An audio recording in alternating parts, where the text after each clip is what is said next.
വരിക, ഗ്ലിസറിൻ ഇടുക, കരയുക. അന്നത്തെ അഭിനയം കഴിഞ്ഞു. ഈ രീതിയിൽ കുറെ തമിഴ് സിനിമകളിൽ ടൈപ്പായി നിന്ന് കൊടുത്ത് മടുത്തപ്പോൾ മലയാള സിനിമയിലേക്ക് എത്തിയതാണ് ഷൗക്കർ ജാനകിയുടെ ചെറുമകൾ വൈഷ്ണവി. കഥാപാത്രങ്ങൾ വൈവിധ്യം കൊണ്ട് വൈഷ്ണവിക്ക് അനുഗ്രഹമായി. പക്ഷേ നായികമാരാൽ സമ്പന്നമായ 90കളിലെ മലയാള സിനിമയിൽ അവസരങ്ങൾ വെട്ടിപ്പിടിക്കാൻ അവർക്ക് കഴിഞ്ഞില്ല. മൃഗയിൽ വാറുണ്ണി എന്ന അപരിഷ്കൃത വേട്ടക്കാരനെ രതിയുടെ മന്ത്രച്ചരട് കൊണ്ട് ബന്ധിപ്പിക്കുന്ന ഗ്രാമസുന്ദരിയായി മലയാളത്തിൽ അഭിനയ തുടക്കം.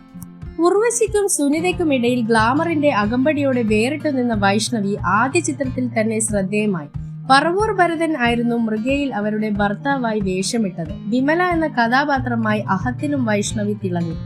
അയലത്തെ അദ്ദേഹത്തിന്റെ ഭാര്യ രാധികയെയും ആരും മറക്കാനിടയില്ല. സൂപ്പർ ഹിറ്റായിരുന്നു രാജസേനന്റെ ഈ ജയറാം ചിത്രം. രാധിക എന്ന കഥാപാത്രമായി മക്കൾ മഹാത്മ്യത്തിൽ ഒരിക്കൽ കൂടി വൈഷ്ണവി പ്രത്യക്ഷപ്പെട്ടു. മാന്ത്രികത്തിലാണ് മലയാളത്തിൽ ഈ നടിയെ ഒടുവിൽ കണ്ടത്. ഇപ്പോൾ അമേരിക്കയിൽ 2 പെൺകുട്ടികളുടെ സുന്ദരിയായ അമ്മ.